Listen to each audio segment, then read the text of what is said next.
Mãe solteira cozinha todos os dias, para idoso solitário que aparece frequentemente em seu humilde restaurante. Porém, após um gesto de bondade, o idoso faz uma proposta inusitada a ela. Case comigo. Porém, ela não imaginava quem ele era, além dos motivos de ele fazer esse pedido, e que essa proposta atrairia a fúria de pessoas poderosas que fariam de tudo para impedir eles. O vapor dançava na cozinha minúscula, grudando mechas de cabelo na testa de Cássia, enquanto ela virava mais um bife na chapa quente. O chiado da carne era a trilha sonora de sua vida, uma melodia constante de trabalho e sobrevivência.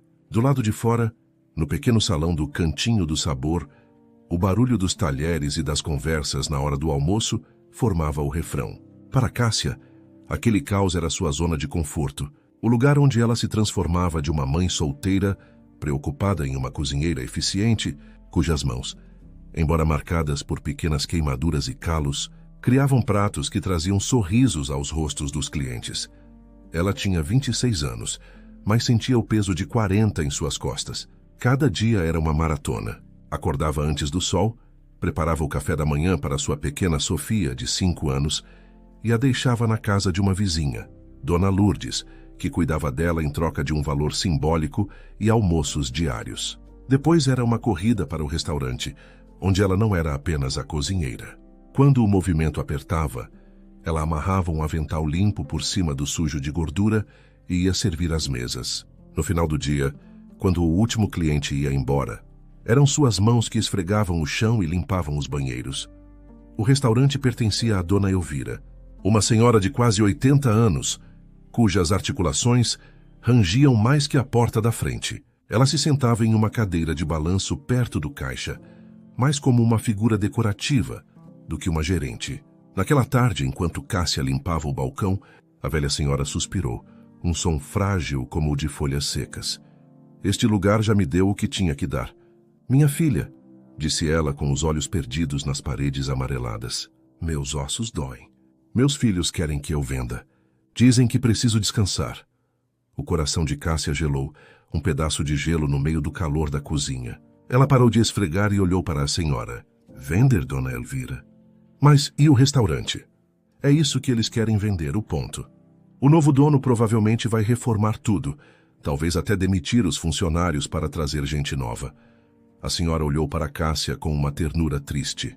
Eu me preocupo com você, Cássia. Você é a alma deste lugar. Cássia forçou um sorriso, mas ele não alcançou seus olhos cansados. Não se preocupe comigo, a gente sempre dá um jeito. Mas por dentro, o pânico começou a fincar suas garras. Aquele emprego era tudo o que ela e Sofia tinham. Era a garantia do aluguel modesto, do prato de comida, dos remédios quando a pequena ficava doente. Foi em meio a essa nuvem de incerteza que ela notou, com mais atenção, a presença constante do Sr. Gabriel. Ele não era um cliente novo. Na verdade, ele vinha todos os dias, pontualmente às 12h30, há pelo menos um ano. Sentava-se sempre na mesma mesa, a do canto, de costas para a porta, como se quisesse ver o mundo sem ser visto. Era um homem de seus 70 e poucos anos, sempre impecavelmente vestido, com calças sociais e camisas de botão, roupas que pareciam ter sido de excelente qualidade, mas que agora mostravam o desgaste do tempo. Assim como ele. O que mais intrigava Cássia era seu silêncio e sua rotina.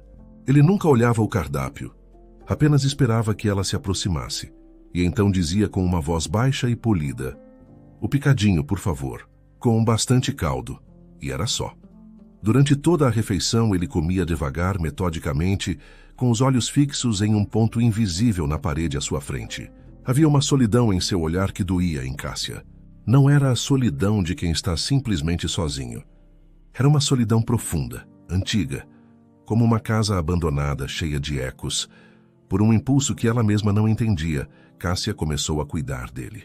Seu prato sempre vinha com um pedaço extra de carne escondido sob as batatas. O caldo do picadinho era sempre mais generoso. O copo d'água era reabastecido, antes mesmo que ele percebesse que estava vazio. Eram pequenos gestos, segredos entre ela e a comida dele. No início ele não reagiu, mas com o tempo, ela começou a notar um brilho de reconhecimento em seus olhos quando ela servia o prato. E ao final da refeição, Ele passou a deixar uma gorjeta um pouco maior, sempre em moedas cuidadosamente empilhadas ao lado do prato vazio. Um dia, ao recolher a louça, ele a surpreendeu. Estava excelente hoje, minha jovem. O melhor até agora, ele disse, e um esboço de sorriso tocou seus lábios finos. A voz dele, embora raramente usada, era firme e clara. Cássia sentiu o rosto corar. Obrigada, senhor. Fico feliz que tenha gostado. A partir daquele dia, um laço invisível começou a se formar entre eles. Um laço feito de silêncios compartilhados, de gentilezas não declaradas e de um picadinho com um pouco mais de caldo. Cássia se pegava pensando nele. Quem seria ele? Teria família? Por que estava sempre tão só? Aquele homem, com sua tristeza educada, tornou-se um ponto fixo em seu dia a dia caótico. Um mistério silencioso que a distraía de seus próprios medos. E mal sabia ela que aquele mistério estava prestes a mudar sua vida, e a de sua filha para sempre. A chuva caía lá fora. Um tamborilar incessante no telhado de zinco do restaurante, lavando as ruas e o cansaço do dia. Cássia tinha acabado de virar a placa da porta para fechado. O salão estava vazio, as cadeiras viradas sobre as mesas como esqueletos de madeira, e o único som, além da chuva, era o zumbido da geladeira antiga. Ela esfregava o chão com movimentos lentos e metódicos, cada músculo de seu corpo implorando por descanso. Sua mente já estava longe na casa de Dona Lourdes, imaginando Sofia dormindo abraçada ao seu urso de pelúcia, um veterano de muitas batalhas noturnas, com um olho faltando, e a costura do braço refeita por ela pelo menos 3 vezes. Uma batida suave na porta de vidro a fez parar. Ela franziu a testa. Entregadores não vinham àquela hora. Com o rodo na mão, ela se aproximou e espiou pela fresta da cortina. Seu coração deu um solavanco. Era Gabriel. Encolhido sob a marquise estreita, ele parecia menor, mais frágil. O ombro de sua camisa estava encharcado, e ele parecia confuso, olhando para a placa de fechado como se não conseguisse compreender as letras. Sem hesitar, Cássia destrancou a porta. O vento frio e úmido entrou, trazendo o cheiro de asfalto molhado. Senhor Gabriel, o senhor está bem? Ele levantou o olhar, e sob a luz fraca da entrada ela viu a exaustão em seu rosto. Havia uma palidez que ela nunca notara sob a iluminação amarelada do salão. Ah, minha jovem, me desculpe, disse ele, a voz um pouco trêmula. Eu perdi a noção do tempo. Achei que ainda estava aberto. Que cabeça a minha. Sinto muito por incomodar. Ele fez menção de se virar e ir embora, mergulhar de volta na noite chuvosa. De jeito nenhum. Cássia disse num impulso protetor. O senhor está todo molhado. Entre, por favor. Não pode sair nessa chuva. Ela abriu mais a porta e praticamente o guiou para dentro. Sente-se aqui, apontou para a mesa mais próxima, a única que ainda não estava com a cadeira virada. Vou buscar uma toalha. Ele obedeceu em silêncio, parecendo um pouco perdido, enquanto ela corria para o pequeno depósito e voltava com um pano de prato limpo e seco. Ele agradeceu com um aceno de cabeça e secou o rosto e o cabelo grisalho. A cozinha já está desligada, mas eu posso preparar algo rápido. Um sanduíche? Uma sopa? A senhora minha avó dizia que nada cura o desânimo como uma sopa quente. Gabriel a olhou, e pela primeira vez, Cássia viu as defesas dele desmoronarem completamente. Havia uma vulnerabilidade em seus olhos que a atingiu em cheio. Eu não quero dar trabalho. Você já está de saída. Não é trabalho algum, insistiu ela com um sorriso genuíno. Sente-se aí e não se mova. Sopa de legumes especial da casa saindo no capricho. Enquanto ele esperava, Cássia se moveu com agilidade pela cozinha. Ligou uma das bocas do fogão, picou cenoura, batata e abobrinha que haviam sobrado do dia. Em poucos minutos, o aroma reconfortante do refogado começou a preencher o silêncio do restaurante. Ela preparou a sopa com um cuidado especial, o mesmo que usava para preparar a comida de Sofia. Quando ficou pronta, serviu em uma tigela grande, acompanhada de 2 fatias de pão fresco. Ela colocou o prato fumegante na frente dele. Aqui está. Cuidado, está bem quente. Ele pegou a colher com as mãos ligeiramente trêmulas e provou. Seus olhos se fecharam por um instante. Ele comeu a primeira metade da sopa em silêncio, mas não era o silêncio de sempre. Era um silêncio diferente, carregado de emoção. Quando parou para respirar, seus olhos estavam marejados. Sabe por que eu venho aqui todos os dias? Ele perguntou de repente, a voz embargada. Cássia, que estava discretamente limpando o balcão, parou para ouvi-lo. Não, senhor, mas imagino que goste do nosso picadinho. Um sorriso melancólico tocou seus lábios. Eu gosto, mas não é só por isso. Foi nesta mesma mesa, neste canto, que eu pedi minha Helena em casamento, há mais de 45 anos. Ele olhou para a cadeira vazia à sua frente. Na época, o restaurante tinha outro nome, outros donos. Mas o lugar é o mesmo. O chão range da mesma forma. O sol bate na janela no mesmo ângulo à tarde. Eu a trazia aqui toda semana. Ela adorava o picadinho daqui. Dizia que tinha gosto de comida de mãe. Ela sempre roubava a última batata do meu prato. Ele fez uma pausa, perdido na memória.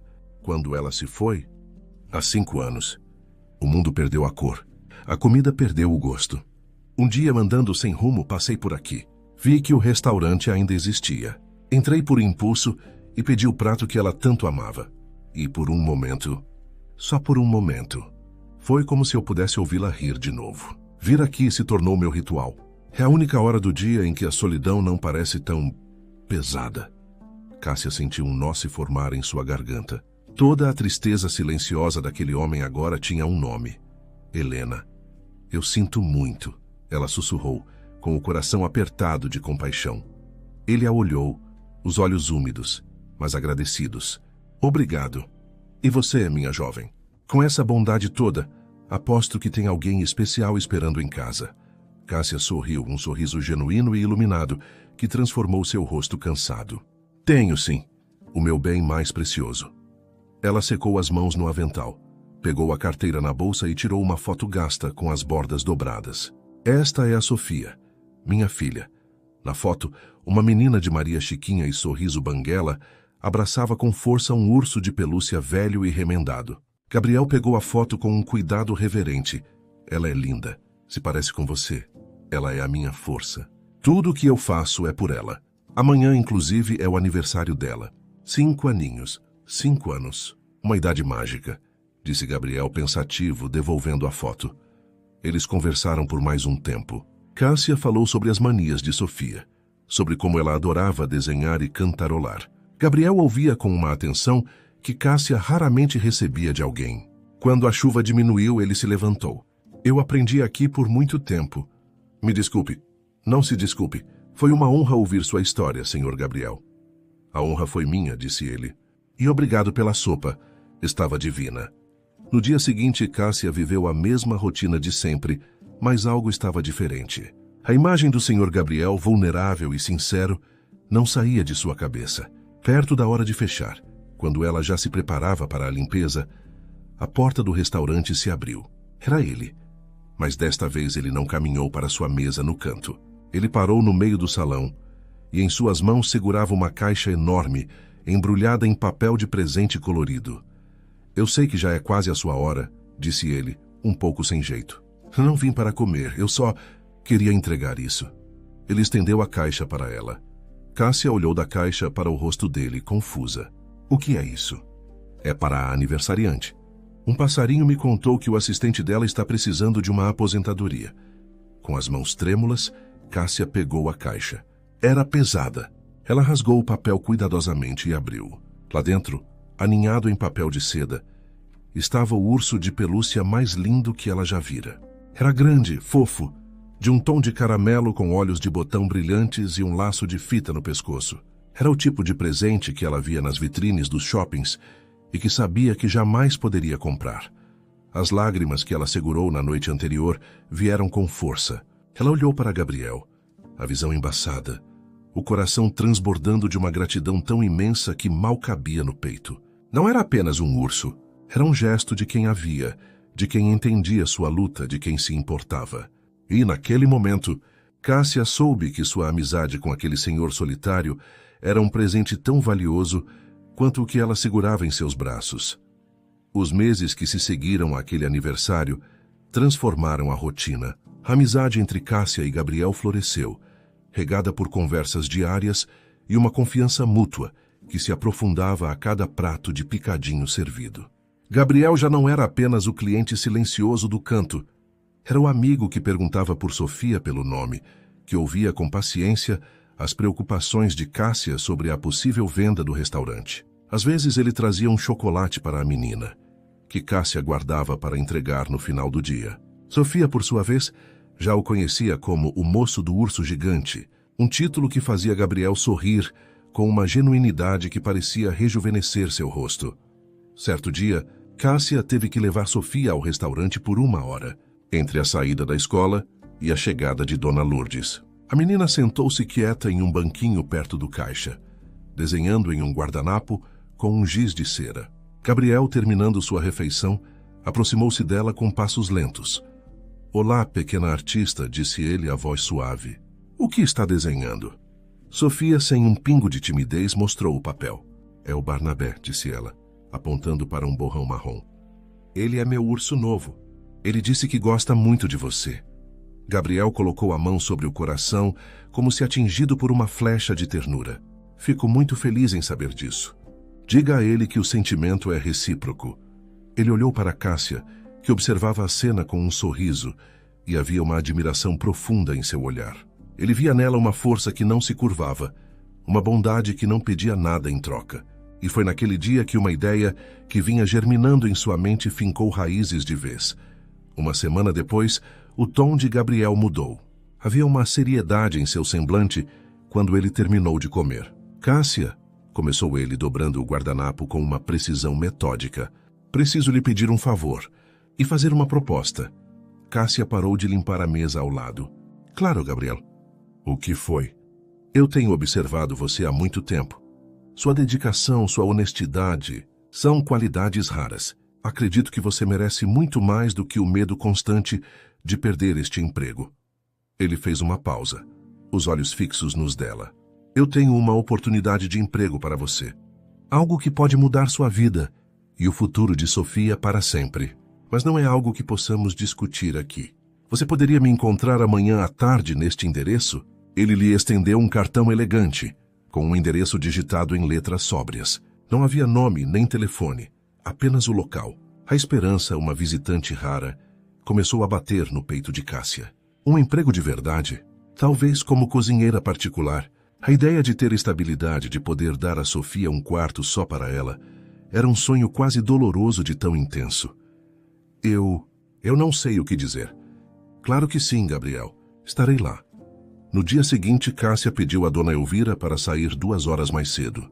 Vestiu seu melhor vestido, um floral simples que guardava para ocasiões especiais, e pegou o ônibus em direção ao endereço. A cada parada, o bairro ia se transformando. As casas geminadas e os pequenos comércios davam lugar a ruas largas e arborizadas, ladeadas por muros altos e câmeras de segurança. Era um mundo completamente diferente do seu. O nervosismo começou a borbulhar em seu estômago. Onde Gabriel a estava levando? Ela desceu do ônibus e conferiu o endereço. Era ali. Diante dela não havia uma casa, mas um portão de ferro forjado, alto e imponente. Atrás dele, um caminho de pedras levava a uma mansão que parecia ter saído de um filme. Com o coração aos pulos, ela apertou o interfone. "Pois não?" Uma voz metálica soou. Eu sou Cássia. Tenho um encontro com o Sr. Gabriel." Houve um clique e o portão começou a deslizar para o lado silenciosamente, convidando-a a entrar em uma realidade que ela não sabia que existia. Enquanto caminhava pelo jardim perfeitamente cuidado, sentindo-se pequena e inadequada, a porta da frente da mansão se abriu. Um homem de uniforme a cumprimentou formalmente. "Senhorita Cássia, o patrão a aguarda no escritório. Por favor, acompanhe-me."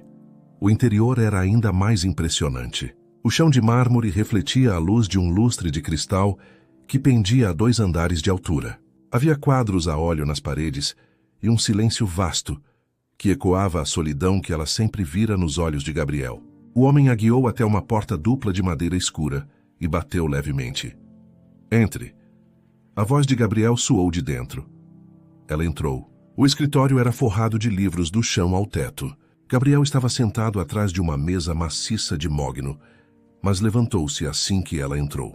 Ele não usava suas roupas simples de sempre, mas uma calça de linho e uma camisa de botão que exalavam uma elegância discreta. "Cássia, obrigado por vir. Sente-se, por favor." Ela se sentou na cadeira de couro macio, sentindo-se completamente deslocada. Gabriel, que lugar é este? Eu não entendo. Ele suspirou, sentando-se novamente. Esta é a minha casa. E é aqui que preciso ser totalmente honesto com você. Eu menti, Cássia. Não há uma proposta de emprego. Pelo menos não da forma que você imagina. Eu a chamei aqui sob esse pretexto porque sabia que, se contasse a verdade, você jamais viria. O sangue de Cássia gelou, onde ela tinha se metido. Gabriel percebeu seu medo, e seu tom se tornou ainda mais gentil.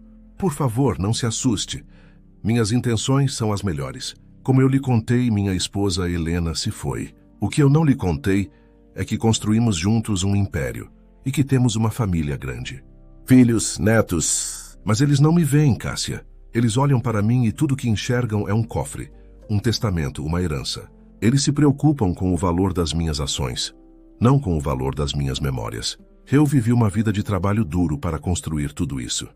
E a ideia de que meu legado será simplesmente dividido e esbanjado por pessoas que não valorizam nada além do dinheiro. Isso me destrói. Ele se inclinou para a frente, a intensidade em seu olhar aprendendo na cadeira. Eu não quero dar minha fortuna a eles. Eu quero dá-la a alguém que mereça, alguém com integridade, com um coração bom. Alguém que entenda o valor do trabalho e do amor. Alguém como você. Ele respirou fundo.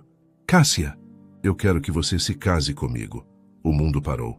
As palavras pairaram no ar, absurdas, impossíveis. Cássia piscou, certa de que tinha ouvido errado. Ela se levantou de um salto, o rosto queimando de incredulidade e uma ponta de ofensa. Casar com o senhor? Mas por quê? Eu não sou esse tipo de mulher. Se o senhor entendeu mal a minha gentileza... Não. Ele a interrompeu rapidamente, levantando as mãos em um gesto apaziguador. Céus, não. Por favor, me entenda. Não há um pingo de interesse romântico nisso. Eu sou um homem velho, Cássia. Vejo em você a filha que nunca tive. A força que admirei em minha Helena. Seria um casamento no papel, uma formalidade. Um arranjo para que eu possa protegê-la e a Sofia. Como minha esposa, legalmente você se tornaria minha herdeira. Teria direito à metade de tudo. E eu quero mais. Quero registrar Sofia em meu nome. Dar a ela acesso à melhor educação, aos melhores médicos, a um futuro sem as preocupações que assombram você todos os dias. A proposta era tão monumental, tão avassaladora, que Cássia não conseguia nem processar. A solução para todos os seus problemas estava ali, oferecida em uma bandeja de prata. Mas algo dentro dela, sua espinha dorsal de dignidade, se recusou a dobrar. Eu não posso, disse ela, a voz firme apesar do turbilhão interno.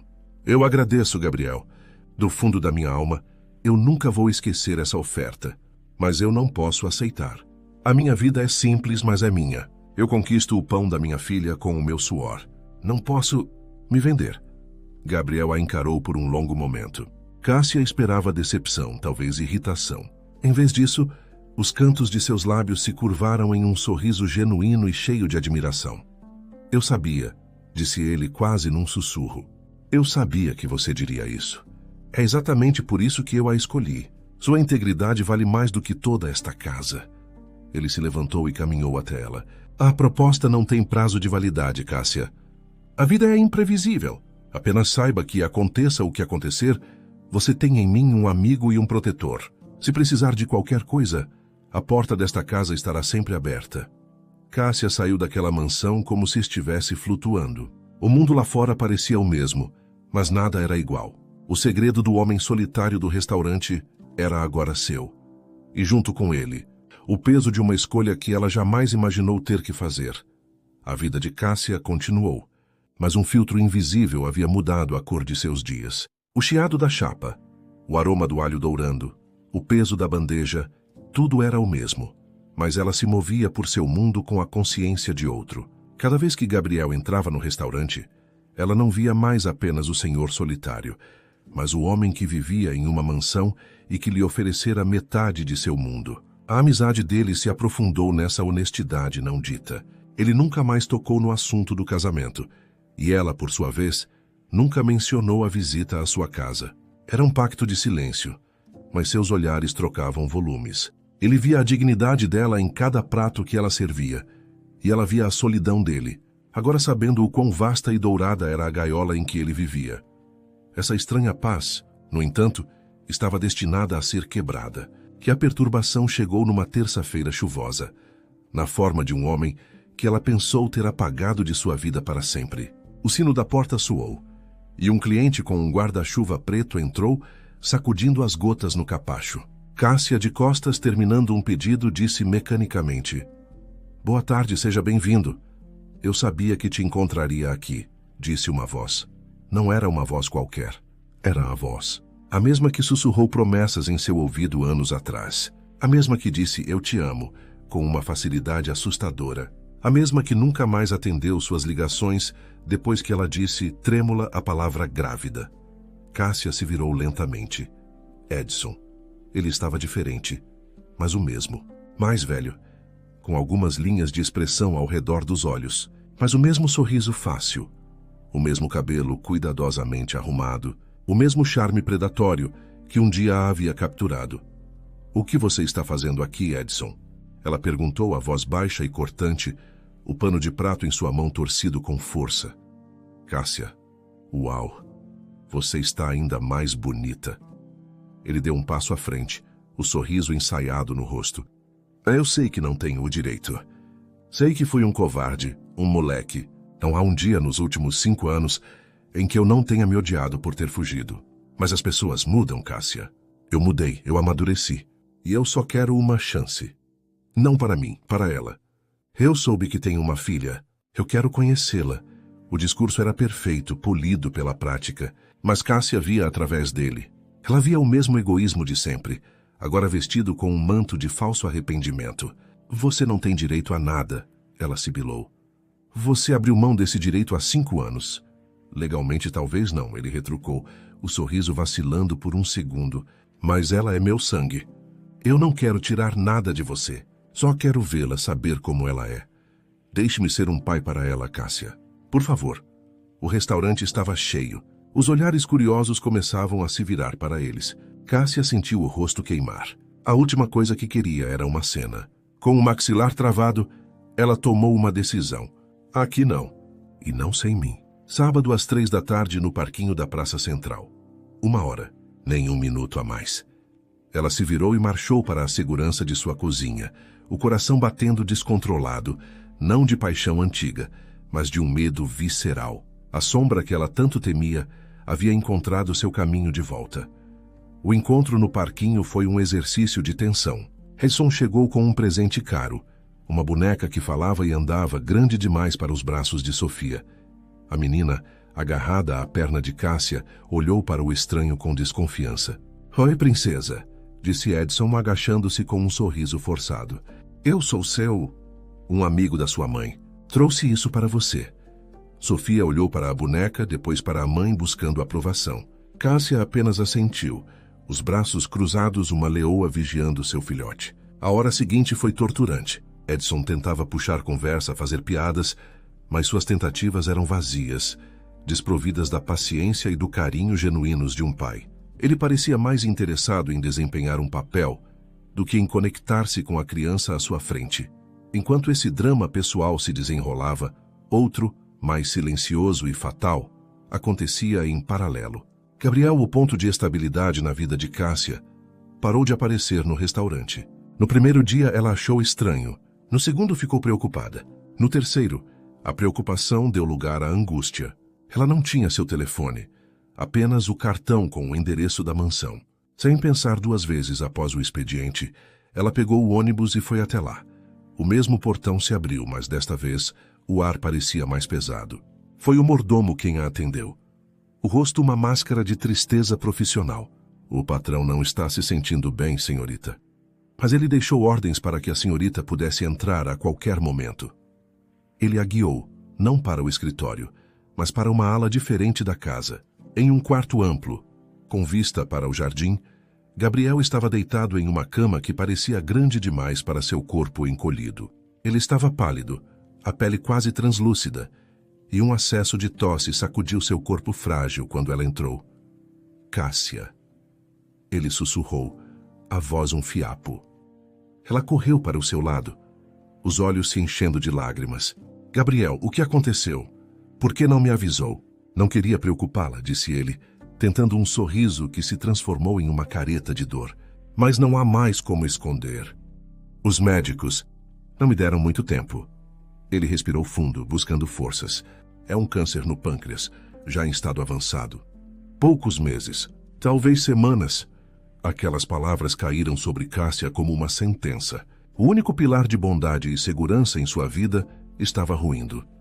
O tempo está se esgotando, minha querida, continuou ele, a voz ganhando uma urgência febril. Ele estendeu a mão e segurou a dela. Sua pele era fria como papel. E eu estou com medo. Não por mim. Por você e por Sofia. Minha família já está circulando como abutres.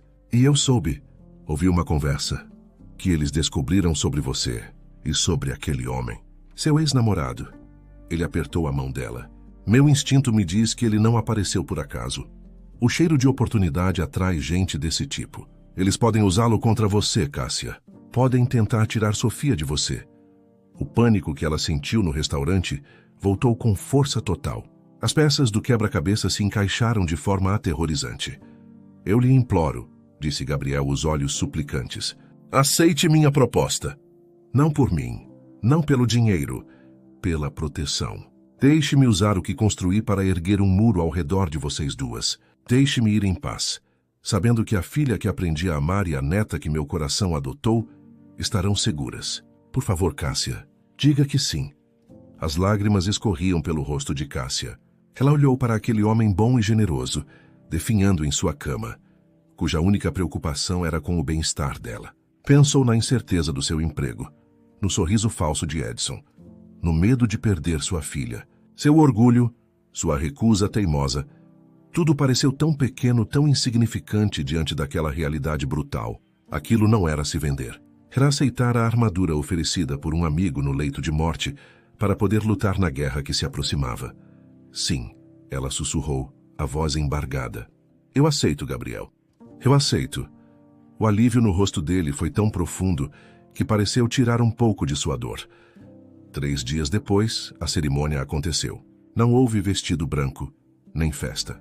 No escritório silencioso da mansão, Cássia, em seu simples vestido floral, assinou os papéis ao lado de um Gabriel enfraquecido, sentado em uma cadeira de rodas. 2 advogados serviram como testemunhas. Era um contrato. Um pacto selado não com festa, mas com a urgência da mortalidade.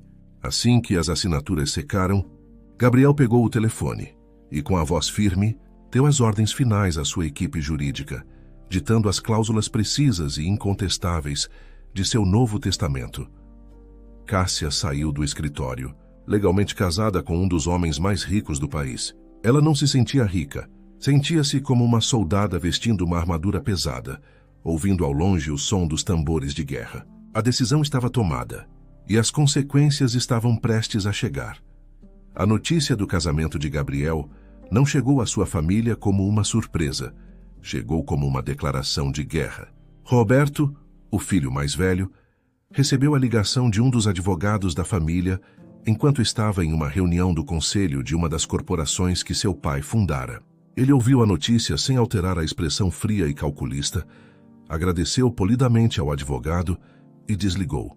Mas por dentro, uma fúria gélida tomou conta. Seu pai, em seu leito de morte, havia desferido o golpe final, o mais humilhante de todos. Não se tratava do dinheiro, embora certamente se tratasse do dinheiro, mas do princípio.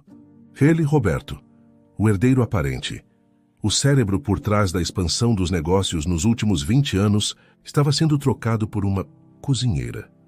Naquela mesma noite, ele convocou uma reunião de emergência na mansão de sua irmã mais nova. O ar na sala de estar, decorada com um minimalismo caro e impessoal, estava pesado de indignação e cobiça. Uma garçonete de um restaurante de 5ª categoria, exclamou a irmã Patrícia, abanando o rosto como se o próprio ar estivesse contaminado. O papai perdeu completamente o juízo. Devemos interná-lo, contestar isso com base na senilidade. Roberto, de pé junto à lareira desligada, ergueu uma mão. Calma. O desespero é para amadores. Seus olhos varreram a sala avaliando seus irmãos e sobrinhos. Eram fracos, movidos pela emoção e pela ganância imediata. Ele era diferente. Ele pensava em longo prazo. Nosso pai pode estar morrendo, mas não é estúpido. Os advogados dele são os melhores. Contestar o casamento com base na saúde mental dele será uma batalha longa, cara. E provavelmente perdida. Ele deve ter laudos médicos provando sua sanidade no momento da assinatura. Não vamos atacar o nosso pai. Vamos atacar a credibilidade dela. Ele se virou, os olhos brilhando com uma luz predatória. Todo mundo tem um ponto fraco, uma rachadura na armadura. E a de uma mulher como essa é sempre a mesma, a reputação. E mais importante, ele fez uma pausa dramática. A filha. Foi Roberto quem, através de um investigador particular, descobriu sobre Edson em menos de 24 horas. O relatório que recebeu detalhava a vida medíocre do ex-namorado de Cássia. Pequenos golpes, dívidas de jogo e um ego inflado. Ele era perfeito, um peão descartável e faminto. O encontro deles foi em um bar escuro no centro da cidade, um lugar que Roberto jamais frequentaria em circunstâncias normais. Edson chegou arrogante, tentando parecer importante. Roberto o desarmou com uma frieza cirúrgica. Eu sei quem você é, Edson, e sei o que você quer, disse Roberto, indo direto ao ponto. Você quer dinheiro e quer acertar as contas com a mulher que o dispensou. Eu posso lhe dar os dois, em abundância. Edson tentou manter a pose. Olha o que eu teria que fazer por essa generosidade. Simples, disse Roberto, deslizando uma pasta sobre a mesa. Você vai assumir seu papel. O papel de pai preocupado. O pai cuja filha foi negligenciada e abandonada por uma mãe que preferiu se casar com um velho milionário. Você vai lutar pela guarda dela. Edson abriu a pasta. Dentro havia fotos de Cássia, de Sofia, e os detalhes de uma conta bancária com um saldo inicial que fez seus olhos se arregalarem. Lutar pela guarda? Mas eu nem conheço a menina. Detalhes, dispensou Roberto com um aceno. Nossos advogados cuidarão dos detalhes. Eles construirão o caso. Você só precisa atuar, chorar no tribunal, dar entrevistas para colunistas sociais, espalhar a história. Nós criaremos a narrativa de que Cássia é uma mãe desnaturada, uma alpinista social sem escrúpulos. E quando a opinião pública e o juiz a virem como um monstro, a guarda da criança será sua. E com a filha sob seu cuidado, contestar o testamento do meu pai se torna uma mera formalidade. E assim, a campanha começou. Foi brutal e insidiosa. Primeiro, vieram os sussurros. Vizinhos que antes cumprimentavam Cássia com um sorriso, agora desviavam o olhar. Mães no parquinho afastavam seus filhos quando Sofia se aproximava. A história, habilmente vazada por Edson para blogs de fofoca, era venenosa e eficaz. A cozinheira humilde que seduziu um magnata senil, abandonando a própria filha para viver no luxo. Então veio o terror oficial. Uma denúncia anônima, orquestrada por Roberto, foi feita ao Conselho Tutelar. 2 assistentes sociais, uma jovem idealista e uma mais velha e cética, apareceram sem aviso na mansão. Cássia as recebeu com o coração na boca. Elas inspecionaram a casa, abriram a geladeira para verificar a comida, olharam o quarto de Sofia, fizeram perguntas a Cássia que a fizeram se sentir uma criminosa em sua própria casa. A senhora trabalha? Perguntou a mais velha com o caderno de anotações na mão. Eu era cozinheira. No momento estou cuidando do meu marido. Ele está muito doente. Marido? Já a assistente social ergueu uma sobrancelha. É verdade que a senhora se casou com ele há poucas semanas e que o pai da criança, o Sr. Edson, alega que a senhora o impede de ter contato com a filha? As perguntas eram como facas. Cássia tentava responder, explicar, mas suas palavras pareciam fracas contra a narrativa já construída. As visitas se tornaram frequentes, um tormento psicológico que a deixava noites em claro. Enquanto isso, ela cuidava de Gabriel. Dava-lhe banho, preparava suas sopas, lia para ele. Ele definhava a cada dia, mas sua mente permanecia lúcida. Ele sabia o que estava acontecendo. Não deixe que eles te quebrem, Cássia. Ele sussurrava, segurando a mão dela. Você é mais forte que todos eles. Eu estou com tanto medo, Gabriel, ela confessou em uma noite, enquanto a chuva batia na janela do quarto. Eles estão pintando um quadro de mim que não é real. Estão usando a Sofia. Eles querem tirá-la de mim. Eles não vão conseguir, disse ele com uma convicção feroz. Lute pela sua honra. Pela nossa menina. Poucas semanas depois, em uma madrugada silenciosa, Gabriel se foi. Ele morreu dormindo, segurando uma foto antiga de Helena em uma mão e a mão de Cássia na outra. A dor da perda foi avassaladora, um buraco negro que engoliu Cássia, mas não havia tempo para o luto. A morte de Gabriel foi o sinal que os abutres esperavam. O funeral foi um espetáculo de hipocrisia. Roberto e sua família recebiam os pêsames com rostos compungidos, enquanto tratavam Cássia com um desprezo que era quase físico. Ela era uma presença invisível, uma viúva fantasma em meio à dor encenada. Ela se sentou na primeira fila, sozinha, sentindo o peso de centenas de olhares julgadores em suas costas. Foi nesse momento de isolamento absoluto que ela o notou. Do outro lado do corredor, um jovem a observava. Ele tinha os olhos da família, mas a expressão era diferente. Não havia ódio nem desprezo. Havia confusão, curiosidade, um conflito interno que o tornava a única pessoa real naquele mar de máscaras. Seus olhares se cruzaram por um breve segundo, uma faísca de algo indefinido na escuridão opressiva. Cássia não sabia quem ele era. Não sabia que seu nome era Lucas, o neto mais novo de Gabriel. Não sabia que ele era um artista, a ovelha negra da família. E não sabia que aquele olhar confuso era a primeira e única fresta de esperança em um mundo que estava prestes a desabar completamente sobre ela. A batalha legal pela guarda de Sofia, alimentada pelo dinheiro de Roberto e pelas mentiras de Edson, estava prestes a começar. E Cássia estava agora terrivelmente sozinha. Lucas saiu do funeral sentindo um gosto amargo na boca, e não era do café fraco servido no velório. Era o gosto da hipocrisia de sua família. Ele sempre fora o estranho, o sonhador em um clã de executivos e socialites. Enquanto eles discutiam ações e aquisições, ele misturava tintas em seu estúdio, tentando capturar a verdade em uma tela. Que a verdade que ele sentia naquele dia era que algo estava terrivelmente errado. Sua mente voltava para as últimas conversas que tivera com o avô. Gabriel, já enfraquecido, tinha um brilho nos olhos ao falar de Cássia. Ela tem uma alma antiga, Lucas, dissera o velho. Uma dignidade que o dinheiro não pode comprar. Ela me lembra sua avó. Gabriel nunca foi um homem de elogios fáceis. Para ele, comparar alguém a Helena era a maior honra que poderia conceder. Como Lucas poderia conciliar essa imagem? A mulher com a alma de sua avó, com a alpinista social cruel que seu pai, Roberto, descrevia com tanto veneno. A dissonância era grande demais, uma nota desafinada em sua percepção do mundo. Movido por uma intuição que guiava tanto sua arte quanto sua vida, Lucas decidiu que precisava encontrar suas próprias cores para essa história.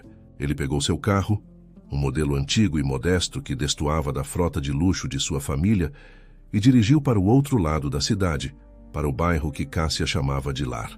Ele não sabia exatamente o que estava procurando.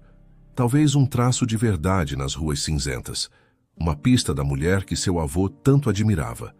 Seu primeiro destino foi o Cantinho do Sabor. O restaurante estava aberto, mas o clima era de luto.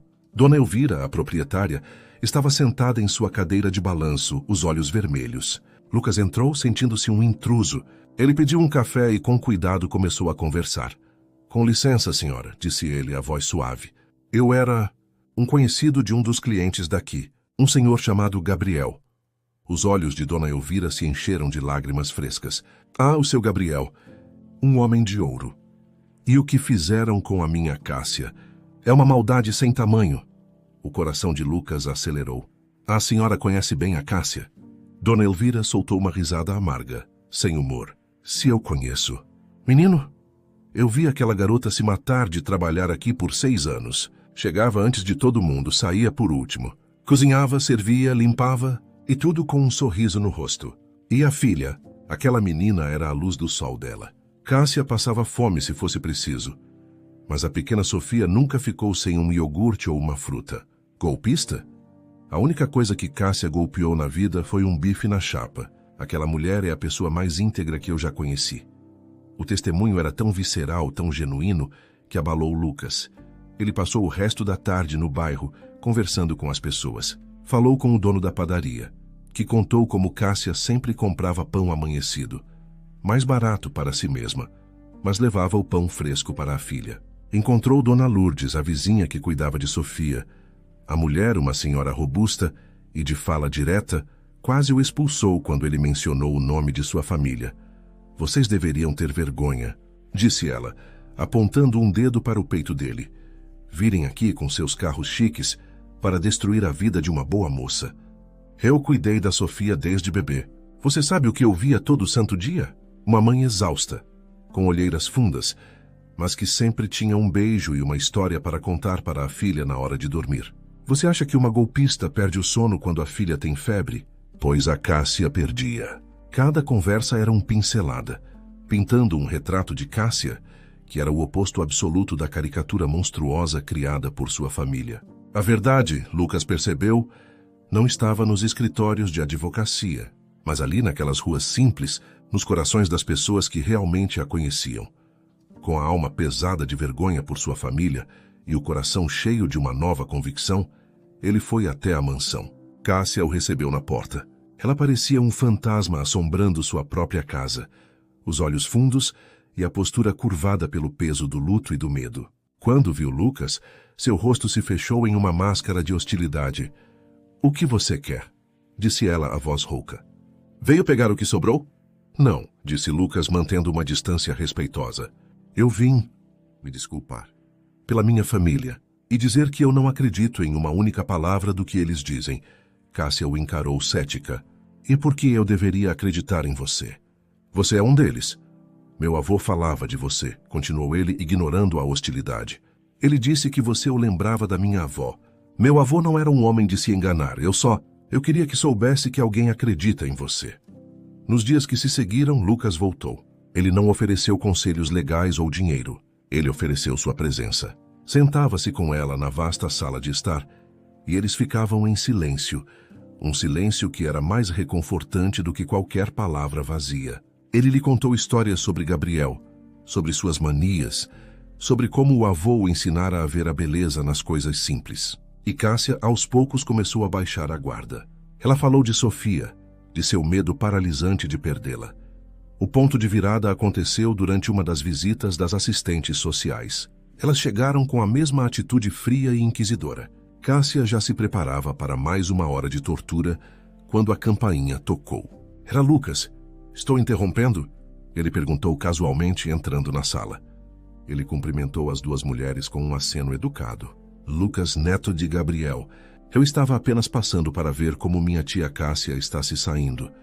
A palavra tia e a naturalidade com que ele se apresentou como um membro da família a favor dela mudaram completamente a atmosfera.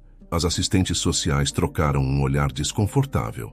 A narrativa do lobo solitário contra a família unida acabara de ser quebrada.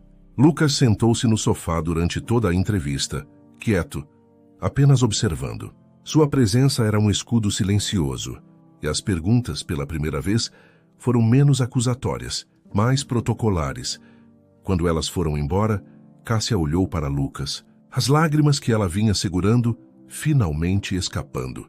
"Obrigadas", ela sussurrou. "Somos uma família, não é?" E disse ele com um pequeno sorriso. "Temos que cuidar uns dos outros." A admiração que ele sentia por ela, pela sua resiliência, começou a se transformar em algo mais profundo. E a gratidão que ela sentia por ele, por sua inesperada bondade, começou a curar pequenas rachaduras em seu coração partido. Mas a solidariedade não venceria no tribunal. Eles precisavam de provas. Lucas sabia que seu pai era meticuloso e não deixaria rastros. A única pessoa que poderia ser a ruína do plano era o peão, o elo fraco. "Precisamos expor o Edson", disse Lucas a Cássia em uma noite, enquanto Sofia dormia no andar de cima. "Precisamos que ele admita a mentira, e precisamos gravar isso." O plano era perigoso, arriscado. Envolvia Cássia confrontar o homem que mais a machucara. Mas ao olhar para a determinação no rosto de Lucas, ela sentiu uma faísca da sua antiga força retornar. Ela não estava mais sozinha. Tinha um aliado, e juntos eles iriam para a batalha, não com dinheiro ou poder, mas com a única arma que lhes restava, a verdade. O ar no tribunal era rarefeito e gelado, impregnado com o cheiro de papel velho e ansiedade. Cássia sentia-se pequena na cadeira de madeira dura, as mãos entrelaçadas em seu colo para esconder o tremor. Do outro lado da sala, a equipe jurídica de Roberto, impecavelmente vestida e exalando uma confiança cara, cochichava com Edson. Ele desempenhava seu papel com uma maestria repulsiva, o rosto contorcido, em uma máscara de preocupação paternal, enxugando um olho seco com um lenço. O caso deles, construído sobre um castelo de mentiras, parecia inabalável. Testemunhas compradas e especialistas que questionavam a estabilidade emocional de Cássia após a súbita ascensão social, e o depoimento de Edson, que pintou um quadro comovente de um pai desesperado para salvar sua filha de uma mãe negligente e manipuladora. Cássia ouvia tudo, sentindo cada palavra como um golpe físico. Seu próprio advogado, um defensor público sobrecarregado, mas honesto, fazia o que podia, mas era como tentar apagar um incêndio com um copo d'água. A situação parecia sombria. O juiz, um homem de expressão severa, olhava para Cássia com uma desconfiança visível. Tudo se encaminhava para o desfecho que Roberto planejara. Cássia olhou para Lucas, sentado 2 fileiras atrás dela. Ele lhe deu um aceno quase imperceptível, um sinal de que a hora havia chegado. 2 dias antes, eles haviam colocado o plano em ação. Cássia ligou para Edson. Sua voz ensaiada com Lucas era um misto de desespero e resignação. Edson, precisamos conversar, disse ela ao telefone. Só sobre a Sofia, talvez você tenha razão. A isca foi engolida. Eles marcaram um encontro em um café discreto, longe dos olhos de seus respectivos advogados. Cássia chegou primeiro, o coração martelando contra as costelas. Lucas já estava lá, sentado em um canto escuro, parecendo um estudante qualquer com um laptop aberto, mas com o microfone de seu celular ativado e gravando. Edson chegou, exalando o cheiro de vitória. Eu sabia que você ia cair em si, Cássia, disse ele, sentando-se com um sorriso presunçoso.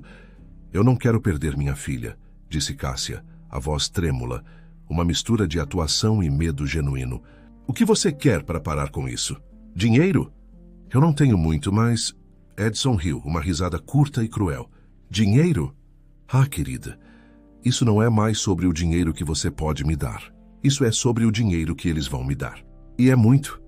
Ele se inclinou sobre a mesa, a voz baixando para um sussurro conspiratório. Olha, vou te dar um conselho, de graça. Aceite a derrota.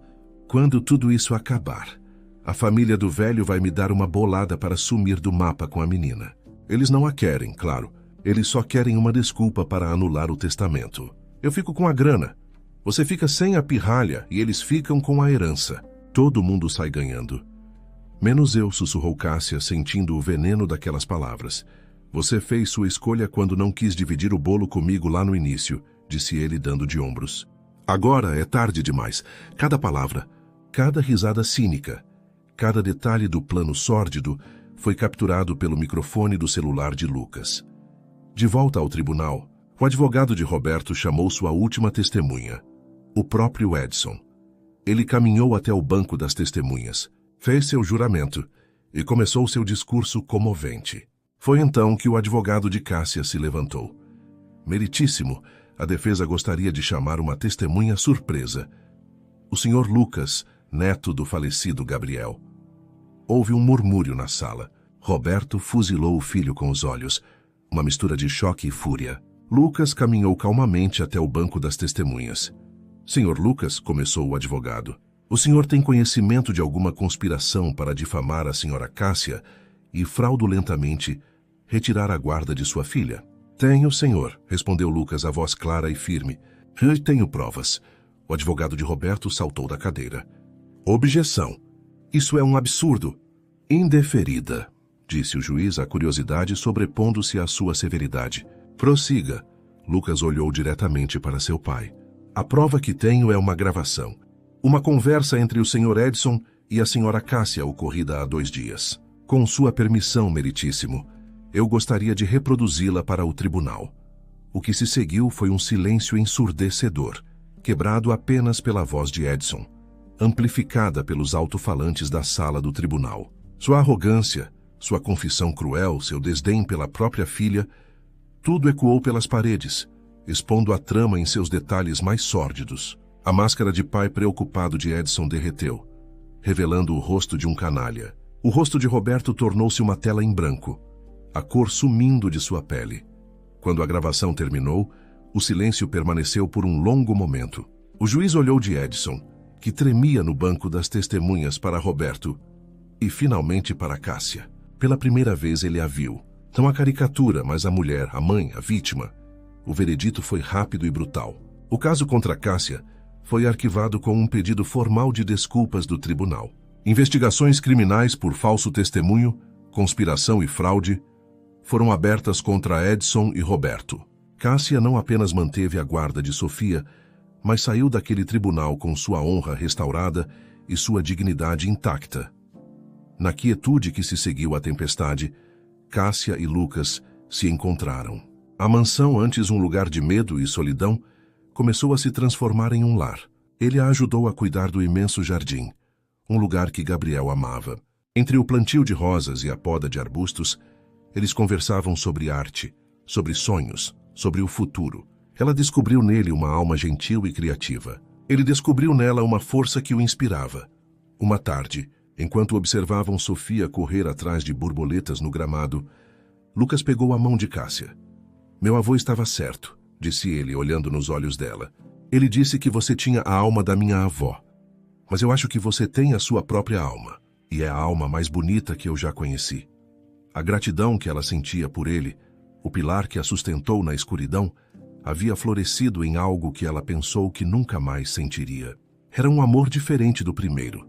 Não era a paixão cega da juventude, mas um amor construído sobre respeito, admiração e uma profunda conexão de almas que se encontraram nas cinzas de uma grande batalha. Cássia, a humilde cozinheira, não só herdou a fortuna que lhe era de direito, mas encontrou a justiça. E ao lado de Lucas e da pequena Sofia, com o riso da menina ecoando pelos jardins, ela finalmente construiu a família amorosa e segura que sempre sonhou. Um legado forjado não em ouro, mas em integridade, coragem e em um amor que provou ser mais forte que toda a ganância do mundo.